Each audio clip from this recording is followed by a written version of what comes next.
Well, hey, welcome all you wiretappers out there. It's good to be back here in the studio of Gangland Wire. I have a story today and an interview. As you can see, my interviewee is Kurt Calabrese. Now, Kurt Calabrese is from Chicago, and he grew up in a Chicago outfit family. Now, a lot of you guys know, if you're real mob aficionados, you know about the family secrets trial. And his father, Kurt's father, was Frank Calabrese Sr., his brother, Frank Calabrese Jr., who we had on the show several years ago, one of my earliest interviews, actually. And then his uncle, Nick Calabrese, ended up going to witness protection program. And so that's why they called it the family secrets trial, because it was all centered around the Calabrese family. So I really look forward to talking to Kurt. And Kurt, welcome. Thank you, Gary. Thank you for having me. So, Kurt, we talked a little bit before the show, and what I found kind of fascinating, in a way, was partly not the mafia stuff particularly, but your childhood. You all grew up in this three-story or what'd you call it, a three-flat? Flat. Yeah. Three-flat house where your father, mother, grandparents, your brother, you, your uncle, Nick, all lived in this same house. Now, tell us a little bit about what that was like, and you might talk about the neighborhood too. So, tell us a little bit about what that was like. Well, the house that we lived in, actually, my father had built. It's a three flat. It's three apartments, and he had a family room, a very big family room built onto the house, also with a garage and a room in it. Very unique building that he had built, but he had it built for family. So we grew up there. We lived there almost our whole lives, and I was in a community called Elmwood Park, which is a suburb right outside Chicago. In fact, right on the border of Chicago. Very quiet neighborhood. Very I'm not going to say ethnic, but a lot of Italian. Yeah. Grew up there. A lot of different nationalities, but probably predominantly Italian. It was a very nice neighborhood to grow up in. Everybody knew each other. Very closely knit neighborhood. One of those neighborhoods where you didn't have to lock your doors, and Yeah. very a lot of things went on in that neighborhood. It was very closely knit neighborhood, and I enjoyed it. I loved growing up where I grew up, because I had a lot of friends that I grew up with, and there was a lot to do. I mean, we had, outside of the house, we had a pretty normal childhood, as far as, playing baseball and hanging out with our friends and going to school, and played football and basketball, a lot of sports. Inside our home was a little bit different than it was in other people's homes, Other people's and homes. which I didn't realize until, when I wasn't a kid anymore, when I realized that, what went on in our house didn't go on in other homes. Interesting. Now, and I've noticed that in Kansas City, our Little Italy section, and other cities, I see people talking about their neighborhoods, Italian neighborhoods, as they were back at one time. They were really safe. Nobody was going around breaking in houses, let alone robbing people on the streets. They were really safe because people took care of each other. They were out on the streets. Right. They weren't hiding back in their homes all the time. They were out on the streets, and there's a stranger that came through there. Everybody had their eye on it. Believe me, I know, as a policeman working an Italian neighborhood, a Peckerwood policeman. We call non-Italians or Peckerwoods down here. I don't know if you call non-Italians Peckerwoods up there, but they call us Peckerwoods. You see a Peckerwood driving through there, you give him the eye, like, who is that guy? Was it like that in your neighborhood? Yes, it was. It was. You knew. Like I said, everybody kind of knew each other, and if somebody came into that neighborhood and didn't belong there, or was doing something they shouldn't be doing, you knew right away. There were people out on the street all the time, and I mean, it was one of a few Italian neighborhoods. I mean, there were probably 5 or 6 very strong Italian neighborhoods in the Chicago and Chicagoland area that were, predominantly Italian, and Elmwood Park being one of them. And not to mention that, there was a lot of mob guys that lived in our neighborhood. So that was something that made people feel safe back then in those neighborhoods. And people still talk about that, because, you don't really have neighborhoods like that anymore, Yeah. unfortunately. Yeah, But I have to ask. In Kansas City, there was this deal. started in an Italian neighborhood. If you tied a red ribbon around your steering column, nobody would break into that car. Did you have anything like that that warned Not, people off there was a mob car, mob connected car? no, not really. I mean, growing up, a lot of the guys I grew up with and people in the neighborhood had horns hanging from their mirrors. Yeah, The Italian horn, yeah. which warded off evil and, the evil eye. So, I mean, that was something that maybe could be considered similar, but a lot of people that were Italian just had those hanging from their mirrors. So nothing like that I can remember. That was Interesting. probably before my time. I saw one when I was a young policeman. I saw one. This guy got killed in his car. I was overlooking at the car just out of curiosity. I was a street policeman still. There was a red ribbon around the steering column. So I thought, well, that rumor is true. So growing up, your father and your Uncle Nicky are involved in this outfit business, if shall we say. When did you first start to realize that there was something a little bit different? I know on The Sopranos, they did a whole show about the kids starting to realize that their dad was a little bit different than the other dads. When did you first notice that? It was grammar school, probably mid grammar school. I started to. There was people talking, and there was a story that was put in a newspaper. I Uh, think I was about sixth grade, maybe, and it was on the front page of the newspaper was a picture of our house, and it was a story about organized crime, about the outfit. It was funny because that day we didn't get the newspaper a lot in our house, but that particular day, there was no newspapers around the area. So it was, we weren't supposed to see that, but, and I didn't see it personally. It was pointed out to me by some friends. So I guess it would be easier to say that my friends kind of caught on quicker than I did, what was yeah. not what was going on, but that our lives were different, that my father was different, that what he did was different, because as kids, we were told, he was a engineer, that he was in the carpet business, that, things to say to people if we were ever asked. So, the way we were raised with an iron fist, we followed whatever we were told to say. And so that's how we explained it when at school, when your teacher would ask, what does your father do? Or your friends would ask, what does your father do? Those were the answers that we were given to give people. Seems like I remember your brother Frank saying that he was an engineer, and like he would tell that at school, and they would say like a train engineer, and he'd say no, like just an engineer, like he didn't really even know what that meant, other than he was Right. an engineer. Right. That's where it ended. He was an engineer. We couldn't explain it because we didn't know. So, he was, just an engineer. And when people asked, Yeah, just an engineer, that's what he was. and for most people in your community, that would probably be enough. They would say, okay, let's move on. It was for people, the teachers wanted more, but Yeah. friends and parents, that was enough for them. That was Yeah. enough. Another thing I have noticed with mob families, and I find this fascinating that you have, on one hand, now I worked a lot of criminals as a policeman. But with mob guys, you have this family. You have children at home. You have Christmases. You have Easter. You have the normal holidays. You give presents. But I've talked to some mob kids, and they talked about all the what they didn't realize at the time was all the swag that they would get in there, and all the new stuff and boxes, and some of the presents that would show up at Christmas time. Do you remember that? Was he bringing a lot of swag in for you guys as presents and to do things with? Yeah, and not as much for the holidays, for Christmas or stuff, but there was always something in our house. There was Yeah. always, like, one time he came home with a box of hockey sticks.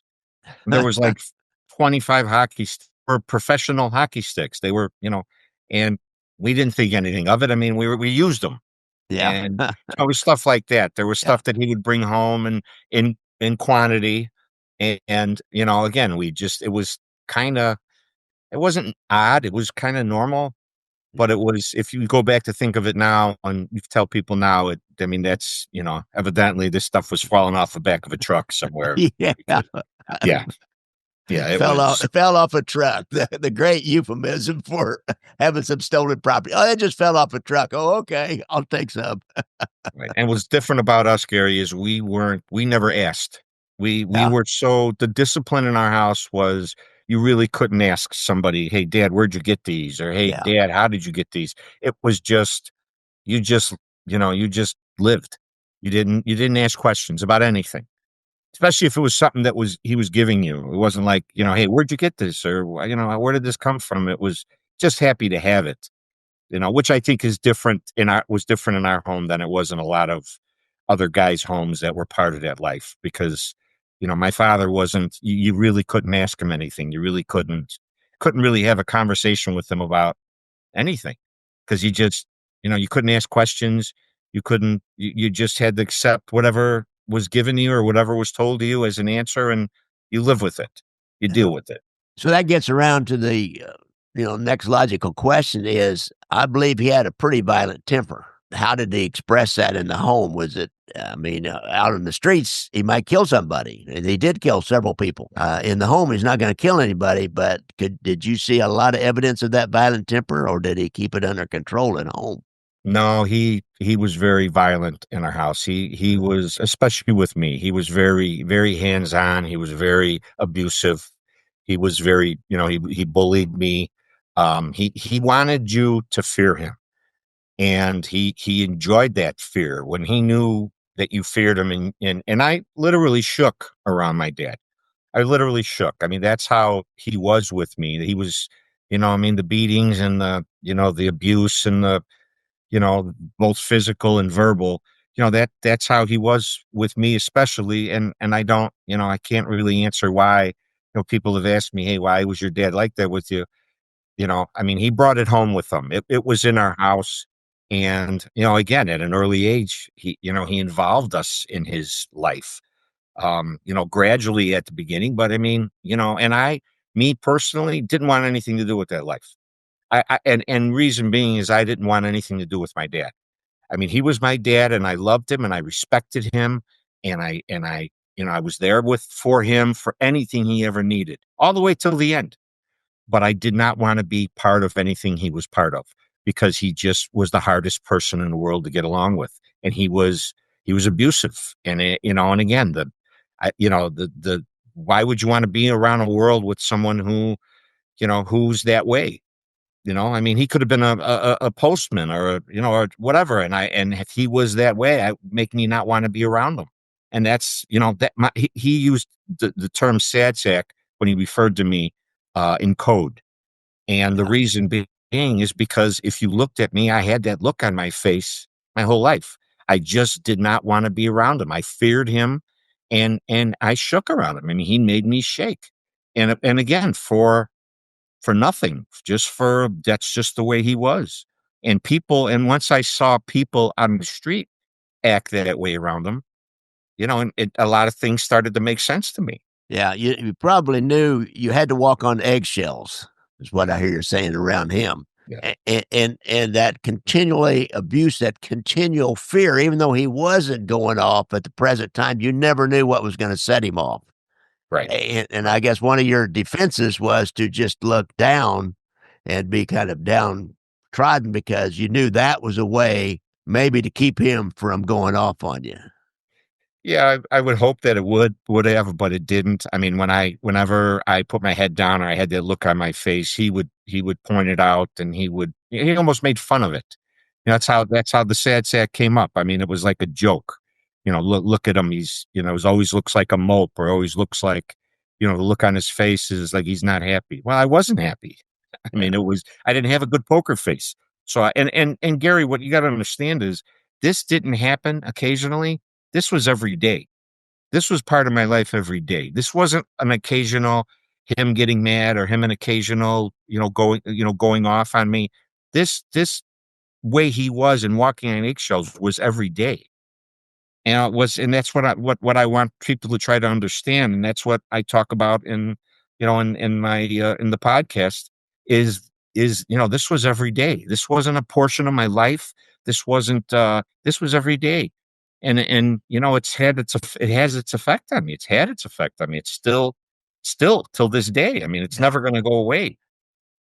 I believe it. Matter of fact, we've been a little bit remiss. We should have brought this up earlier. Kurt is now part of a ongoing, I don't know, 8 eight Eight, eight eight series. Yes. eight series Yeah. of podcast called Underbelly Killing Kurt, which is part of a larger podcast, a professional ran by a company, if you will, podcast. And so they're in the middle of that right now. You've got a couple more episodes, I think, to come out, and then you're going to do some wrap up. He even mentioned it, guys, to give you a little teaser on this podcast.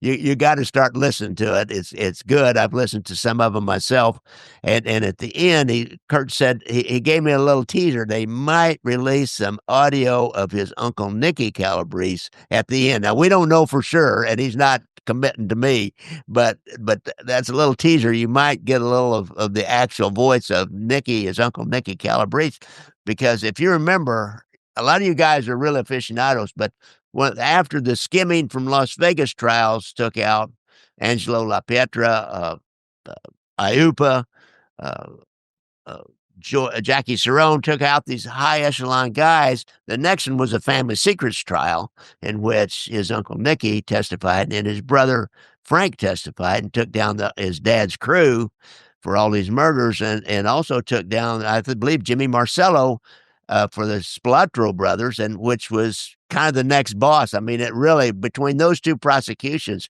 just about decimated the Chicago outfit. Wouldn't you agree, Kurt? Oh, yes. Yes, definitely.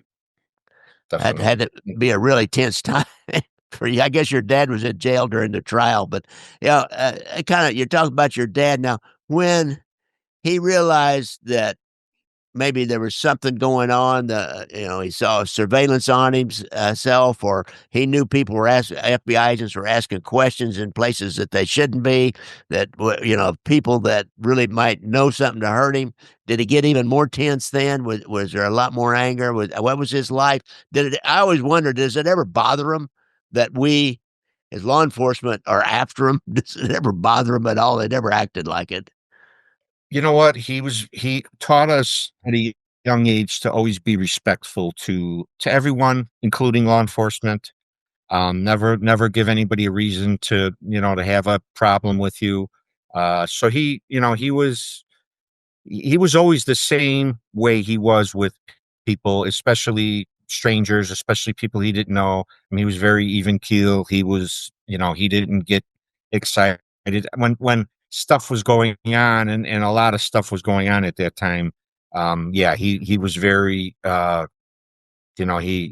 he was very edgy. He was very easy to get mad. I mean, but again, to me, that was everyday life. Yeah, So it wasn't different to me. But people, outside of his family, noticed it, recognized it, and I don't know. I think you're probably aware of. I mean, during the family secrets trial, my family was threatened. yeah, My life was threatened. There was a fake bomb put on my porch at my home on the day of the jury selection for that case. There was rats put on my doorstep previously to that. Two white rats with nooses around their necks. mm, So my life was a lot different than the stories you're going to read in the family secrets books. And, that's one of the reasons why I did this podcast, because I wanted to be able to explain to people what I went through, what my family went through because of my father, because of the life that he chose for himself and for us. And that's where I think that's a little bit more unique for people, yeah, because I actually dealt with that stuff. I mean, it didn't happen to anyone else. It happened to me, and I didn't cooperate. I refused to cooperate. I refused to talk. That's one of the reasons why, I'm speaking my piece now and doing the podcast. And the name of it, Killing Kurt. I mean, this story is killing me. It's yeah, it's it's taken its toll on me. Especially since I came home from prison. I did 2 years in prison. I made a deal, cut a deal, and pled out so that my family could get their deals. The government hinged their deals on my deal. My father, my uncle, and my brother had negotiated pleas, but they wouldn't accept them unless I agreed to plead out too. And wow, unfortunately, had I had my day in court and I was able to get severed from the case, I think I would have won my case, because I wasn't charged with the same things that they were charged with, even though I was part of that life. And I wasn't charged with any of this stuff because there was no evidence to charge me. To me, it's unique, and it's different than a lot of stuff people have done, and my story is different, and it needed to be told. It is killing me, and it's had its effect on me, and I suffer from complex PTSD because of the life I've lived, according to the doctors, and it's getting worse. And there is something for me being able to tell my story. It may not give me closure that I hoped it would give me, but it does give me some peace for people to understand what I've lived and why I am the way I am because of how I lived. Interesting, and I think a lot of people don't understand in these tight communities, like the outfit community, family, the extended family bears if somebody that's why we've never had anybody go in witness protection and really testify here in Kansas City because it's so hard on the extended family and and it's such a small community that you can't go anywhere without running into somebody else. Now Chicago's a little bit bigger, but you still lived in a really small community. So you go to some friend's wedding or some friend's go to church or just your restaurant that you would normally go to, there's some of these mob guys, and now they're painting you with the brush of being a rat. Is that what you experienced? That's exactly what I've experienced, and it's I when all this happened, people automatically think that you're part of what's going on, Yeah. and if you don't come out and say, "Hey, I had nothing to do with this," or "I have nothing to do with this person," then they start to understand it, and when everything comes out, they can see it. But I never did that, Gary. I never went out and said, "Hey, I got nothing to do with my brother. I had nothing to do with my uncle." I don't agree with what they did, and I wouldn't do it, but I never threw them under the bus or said, "Hey, I've got nothing to do with them." Unfortunately, I had to start being more honest about what Frank Jr. has done because unfortunately he has a tendency of lying and telling stories that aren't true or accurate just to supplement his story or what he's created. And unfortunately, my brother's dead to me. It has to be that Respect. way because, Yeah. yeah, and I'm not proud to say that or happy to say that because I was as close to my brother as I was to anybody in my life. When I asked him to stop lying and just tell the truth of what really went on, he wouldn't do it. There were things that he put me in the middle of. When he decided to cooperate. I didn't judge him, and I didn't agree with what he did, but I didn't judge him. But he packed up and he ran away and left me and our whole family there to deal with the mess that he created. And he didn't seem to care about the people that he hurt by doing what he did. And I don't mean the outfit. I'm talking about family members on both sides of my family, on my mother's side. He hurt a lot of people with things that he talked about that really had nothing to do with the mob, had nothing to do with the outfit. It was more family stuff. Yeah. It's offensive because, people come up to me and say, well, why did he bring me into the book? Why did he talk about me? I can't answer that question. But at some point, I had to say, listen, this had nothing to do with me. I had nothing to do with this. I wanted nothing to do with this. I remained loyal to myself because I never believed in doing that. I never believed in cooperating or telling on people or, I don't know. And, and all the way till the end. I mean, I claimed my father's body when nobody would go out there to claim it just because, for my own selfish reasons, but I needed to see this man dead. I needed to know that he was actually dead because he haunted me. I mean, in some ways he still does, but I can't fix that and it's never going to get fixed overnight, but it is what I live every day. And it's different. What I live every day is different than what these other people live every day. It's different from what Junior lives every day.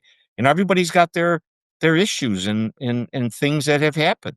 But I needed to tell the truth. I needed to tell the story. I needed to tell it accurately because a lot of lies have been told and it's offensive and it's killing me.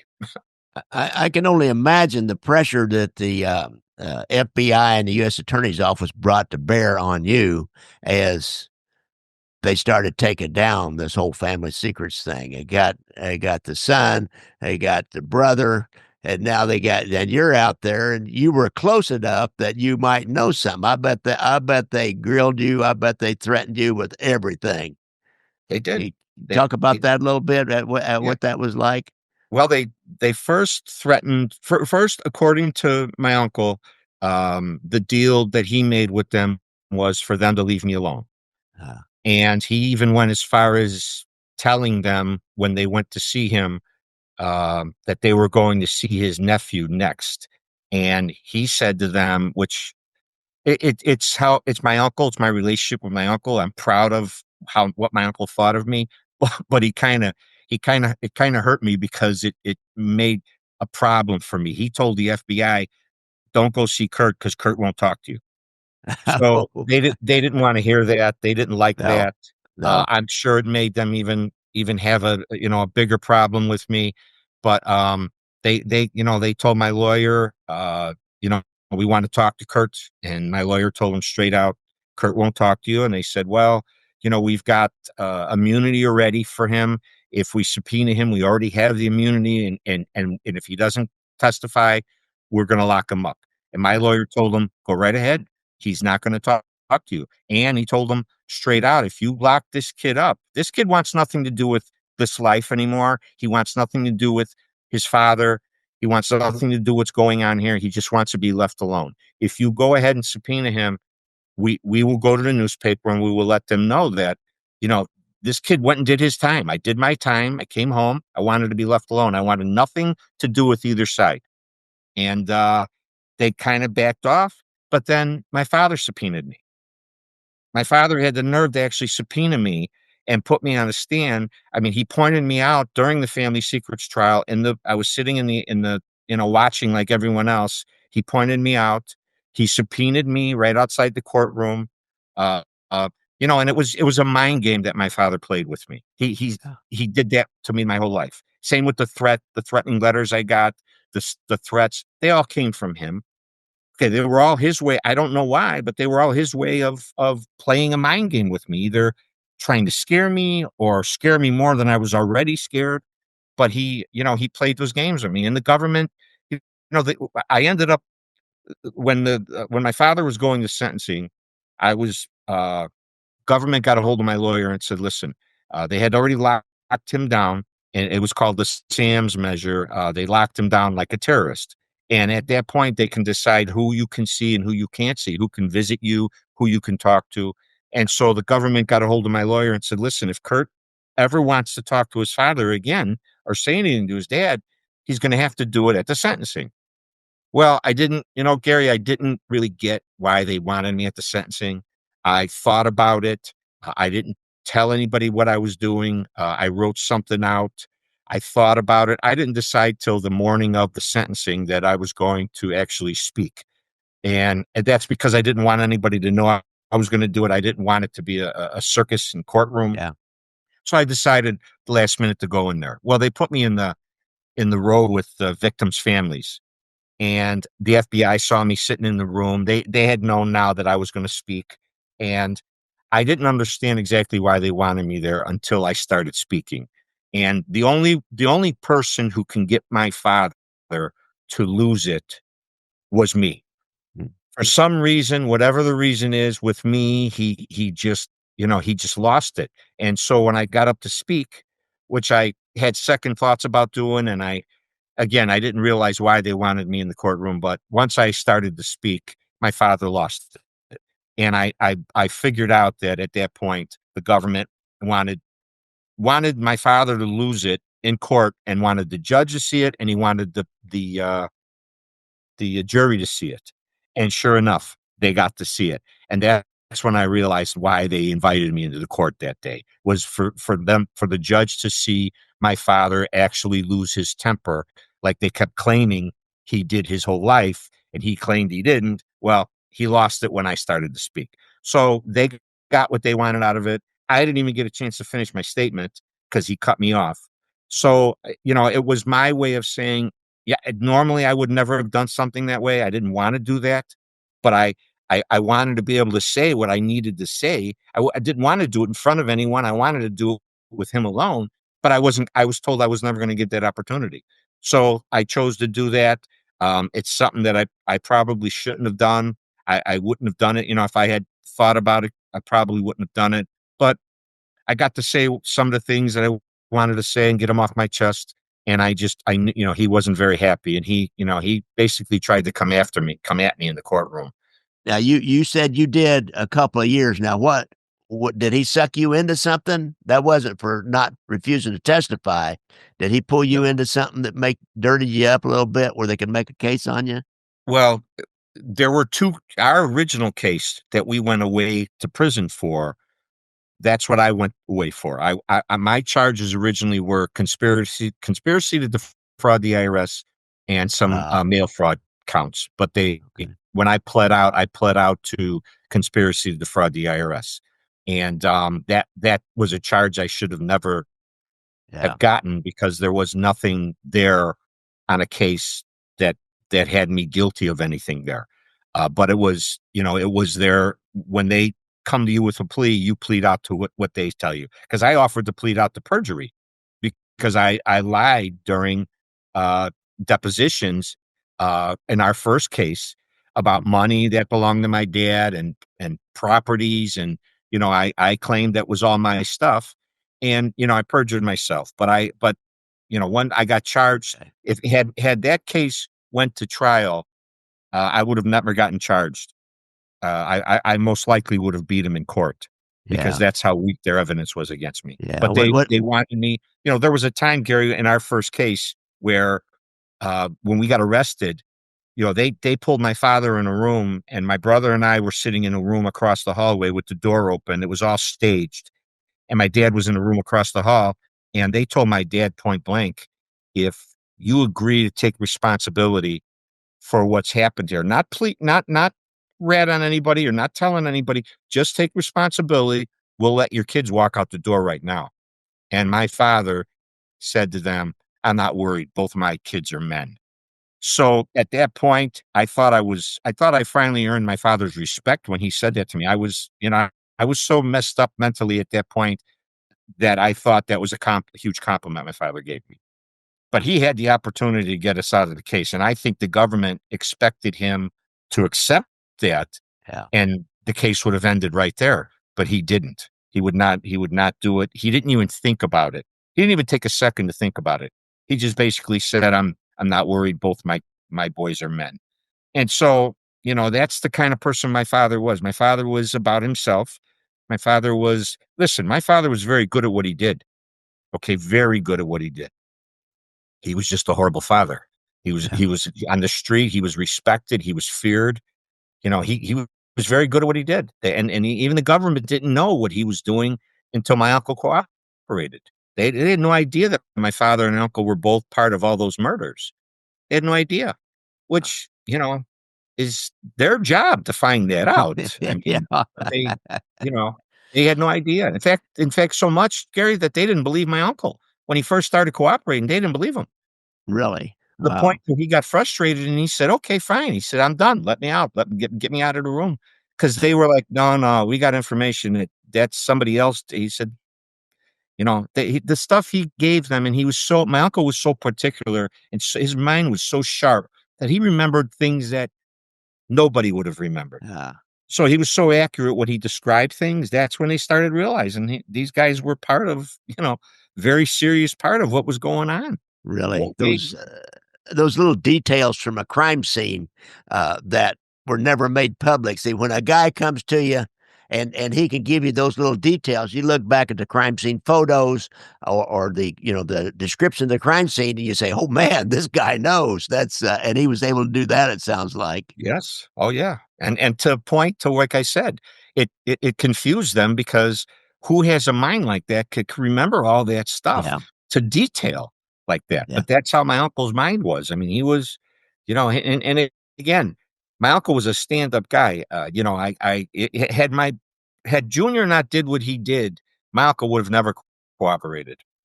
I mean, he would have died in prison. He yeah, had no ideas or thoughts to do that, and it broke his heart. Man, people don't realize what it did to my uncle. I mean, he couldn't live with himself with what he did. Now, he was a loyal soldier, my uncle, and unfortunately, my father didn't do the right thing with him either. He didn't do the right thing with anybody. My father. He treated everybody that way. It seemed to me like everybody was disposable in his world. Everybody's disposable in order to protect him. No matter what, you're disposable. Right. And we all did protect him. I mean, we were willing. We were all willing. There was a time when my father was going to leave. In fact, it's in the podcast. There was a time when my father was going to run away and go in hiding, because of Joe Bonanno did that years ago. Yeah, I He remember. he yeah, where he claimed that they were going to kill him, so he was afraid of his life. Well, my father was going to do that, and I was working with him to try to do that. And he got mad because when he said he was going to do it and he was going to disappear, he wanted us to be upset that he was going to leave. And we were all saying, "Go, You're go, like, all go, right, right, go." let me And help he you. Right, we did, we were helping him, and he said, "What's gonna happen is when I disappear, they're gonna arrest you guys immediately," and we said, "Fine, fine," just to let him go, just to get rid of him, just to let him, because we had no life. The 3 of us had no lives. Our lives were his life, Yeah, and that's what people need to understand about this story is, that's how he was. I mean, the controlling, he controlled you. He controlled me yeah, to the point, like I said, I was the fear of God from him, for reasons. And I'm not talking about, listen, as a kid, I got in trouble. I did things, I came home late and I got grounded and I got hit. And when I did stuff like that, I expected that, you know, but what I'm talking about, the abuse and the bullying was every day, was about nothing. You didn't have to do anything to be treated that way. That's just the way he was with me. And, it's taken its toll. now, I have to ask a little bit, later in your life, you married into a outfit family. You married Angelo LaPietra's daughter, correct? Granddaughter. Granddaughter? Yes. So how was that? I mean, that had to be kind of interesting, Well, it put it this way. It was nobody wanted that. Nobody wanted her and I to be married. Nobody oh, wanted her and I to be together. It started off as us dating. I used to how we started dating, and I mean, we were raised as cousins. That's how close our families were. So we were raised, as Italian cousins. You're not really blood related, but that's yeah, your cousin. And 'cause right. And what's weird is a lot of people find very unique is my father. How that started was my father wanted me, and I was probably about 16, 17 years old, and my father decided every Sunday morning I was going to go to the bakery and pick up bread and drop it off at Angelo's house and other people's houses too, but Angelo's house was one of them. And so I started to do that every Sunday morning, and they would invite me in and I would go in and I would have coffee with them and bread. And so that's how that all started. We became friendlier that way. And then we started dating, but they didn't really want us together. Her mother didn't particularly like me. And I think part of the reason she didn't like me was because I was part of that world. My father had me being part of that world. So I think that was part of the reason why she didn't like. Um, so it put a lot of pressure on, and then we decided to get married, and we went to City Hall and got married because my father told me to stay away from her. She was told to stay away from me, but not in the same way I was told. yeah, Uh, but we decided to go to City Hall and get married, and nobody wanted that. And Angelo was in prison at the time for the skimming case, mm, and so he wasn't even on the street. So he didn't even know what was going on because he was being lied to, but he was trying to control me from prison through my father, telling me, have your son stay away from my granddaughter. And my dad kept telling me, well, once Angelo comes home, it'll all get straightened out, and then if you guys want to be together, well, that was a long time. He was going to be away still for a long he time. was gonna be away for a long time. Exactly. So we decided to do that. And, my father beat the shit out of me the night he found out that I went and did that. And I had to go in hiding for like 3 days. And Yeah, the only person I was in contact with was my uncle. And, it was just one of many stories that I talk about, like I said in the podcast. It was just it's stuff that you can't even imagine, Gary. You Yeah, can't dream this I stuff can. up, Yeah, and it's sad because now my kids are aware of everything that went on, and it's just it put a lot of it had a lot to do with us getting divorced. I mean, we ended up getting divorced after 20 years, and again, it was rough on everybody. It was rough on my ex-wife. It was rough on my kids. It was rough on my mother. It was rough on everybody's lives because everybody was involved. yeah, really. I have to ask, if did you have big when you were a kid and younger? Did you have big family dinners on Sunday? Every Sunday, everybody had to be there. Yes. Yes, we had bread, and again, I used to go pick up the bread, bring the bread home. We'd eat. My mom was a phenomenal cook, which, my mother wasn't Italian. My mother was Irish, Ah, and we have, you know, uh, relations on that side who were considered associates of organized crime. So I had it between my family, my mother's family, and then the family I married into, and I was kind of surrounded with this you stuff. were But totally surrounded by yeah, it. yeah, and it is what it is. But Yeah, yeah, we used to on Sundays. My mother was a phenomenal cook, and my mother was the best. I mean, I just lost her 2 years ago, but oh, I'm sorry. I was lucky enough to have the best mother in the world. Unfortunately, I didn't have the best father, but I did have the Yeah. best mother. Did she sometimes try to run interference for you a little as best she could? I know it'd be hard in that, male dominated patriarchal society that you lived in anyhow. Did she sometimes try to run a little interference for you? She did all the time, Gary. But I have some regrets in my life, and that I'm not probably ever going to be able to fix. But I watched my father treat my mother horribly, and I have regrets that I didn't do anything about it as Yeah. a kid and then as growing up because she didn't deserve. She was a wonderful person, my mother, and she was there for everyone. And he treated her the same way he treated everybody else, and it was just horrible. And I just wish that I would have done something about it when I could have, because she didn't deserve to live like that. Nobody did. Nobody Yeah. deserved to live like that. It was not a good life for anybody. But I have regrets that I don't know if I'll ever be able to let go of because it's personal. Yeah, I She didn't deserve understand. it. Yeah. Yeah. And my mother was loyal to my father all the way to the end. All My the way my to the mother, end, yeah. yeah, I mean, even they were divorced, and the FBI came to the house and wanted to show my mom pictures of my father with his girlfriend and the house that they built. And my mother slammed the door in their face, Yeah.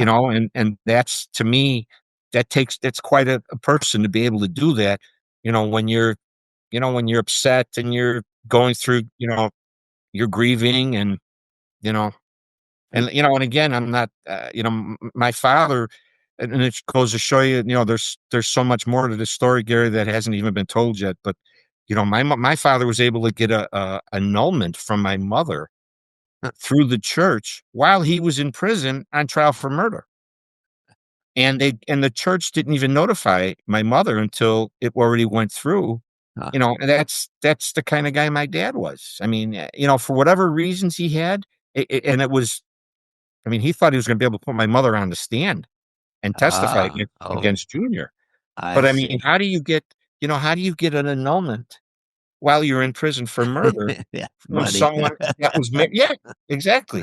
That you were married to all these years, you've got Yeah, kids with, and that kind of hurt my mother. That yeah. was kind of the last straw with my mother. But I mean, and Well, so again, he wanted to do this in order to try to discredit Junior to get her on the stand. I know they do that a lot when you get Frank Culata when he started testifying. They had a parade of people that would discredit him as being right, a liar, so they could discredit the witnesses. Wow, that's right. But typical. That's he was told that they're not, you can get your marriage annulled, but that's through the the government's, they're church. not going Yeah, to recognize her and allow her to get up on the stand and testify.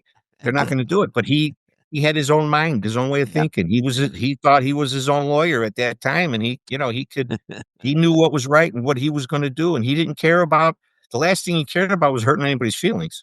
Uh, That was the last thing he cared about. so I have to ask kind of the last things here about his co-defendants. Did you know them very well? Did they come around? Was it like Joe Lombardo, Lumpy? Was he like Uncle Joey to you or anything like that? Did he come around? What kind of a guy was he? You know what? He didn't come around.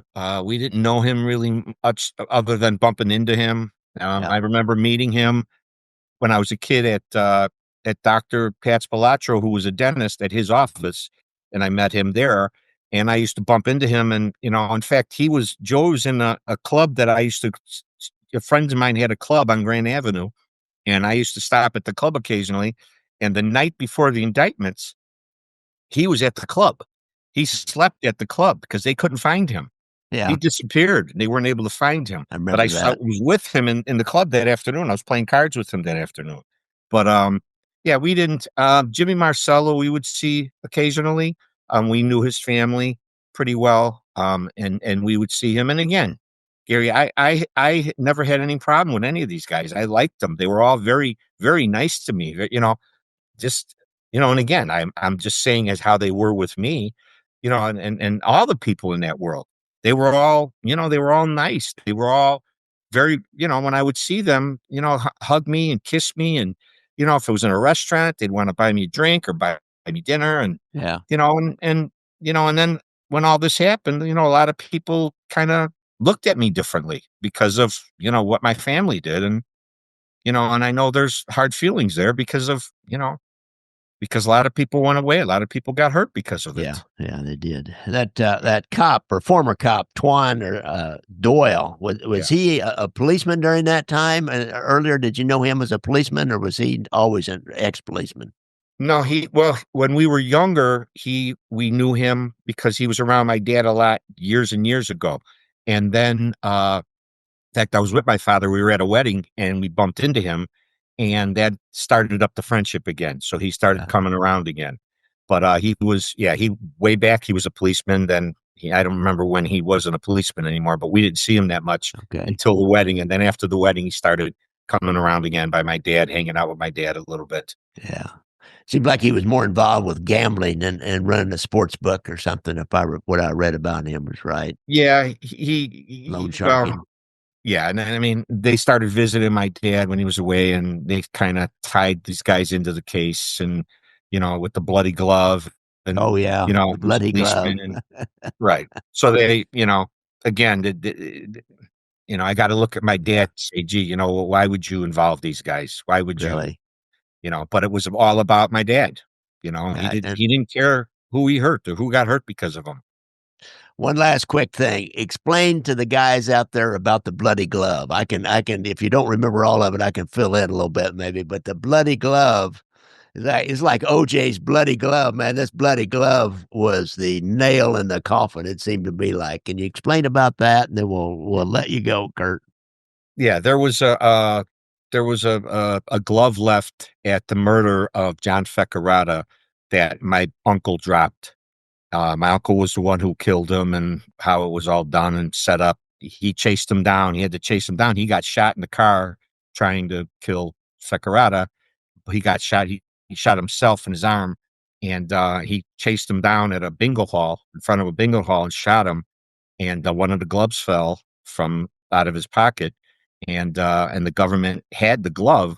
They just never had the DNA. They just never knew, that it was my uncle that did it. Yeah. And then when Junior decided to cooperate, he opened up that can of worms with the glove, and that was the nail in the coffin for my uncle because they had his DNA, they had the bloody glove, and they took X-rays of his arm. They saw the where he got shot Bullet. with the bullet. Yeah. So that was at that point it was and again it wasn't just that got my uncle to cooperate.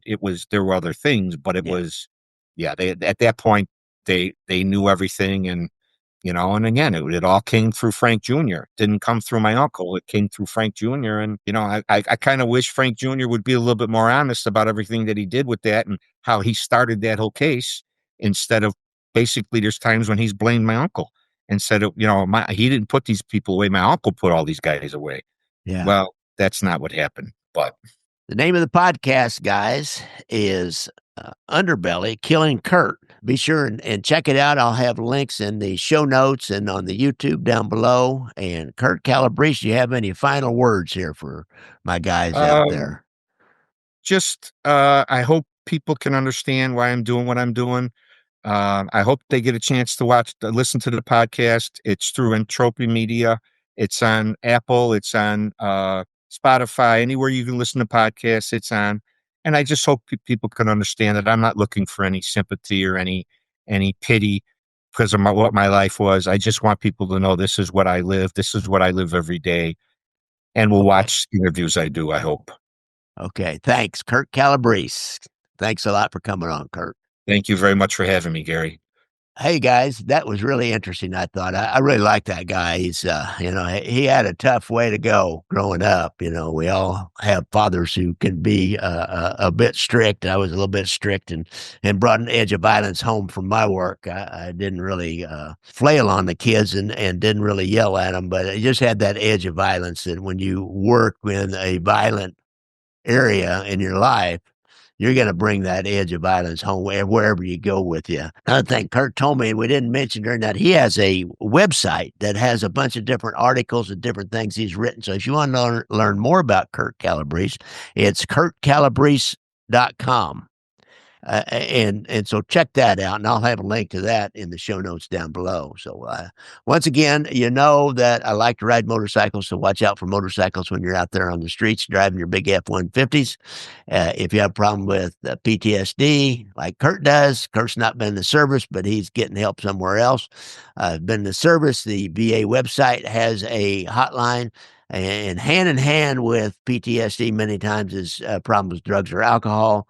And Anthony Ruggiano has a hotline on his website, and he's a drug and alcohol counselor down in Florida. You have a problem with gambling, addiction always goes hand in hand with PTSD also, but you can have a problem with these new apps. A lot of people are having problems with addiction to gambling. So there's help out there for you somewhere. I know in Missouri it's 1-800-BETS-OFF. I don't know what it is in your different states. I think each different state that has gambling has a different website or a different hotline number. I have my books and movies out there. Don't forget about them. I have a Chicago book, which has a lot of the stories from the podcast going all the way back to the early days. And I just selected different stories from the podcast. It's called Windy Cities, the Chicago Outfit. I have one about New York families. It's called Big Apple Mafia, the 5 families. That has a lot of stories from the oldest to the newest. I took from my podcast, my book, Leaving Vegas, which you can see back over my shoulder here, right over there, right over there. Leaving Vegas, that tells kind of the inside story of the skimming investigation from the Kansas City side. I don't know if I have anything else to sell. Just Google me. You can find me. I'm all over the internet. And keep coming back, guys. I really appreciate y'all turning in. If you have any suggestions or, get on my YouTube. My YouTube has a huge following anymore. It's getting bigger than the audio podcast. Well, not quite, but it's getting pretty big. Tell your friends about it. Like and subscribe the YouTube channel so you can get notified that there's a new show up, which I put up pretty much one every week and sometimes one during the middle of the week. Although I've been a little bit lax on that here in the last few months while I was writing that last book. I'll get back into it again pretty soon as I can. So thanks a lot, guys.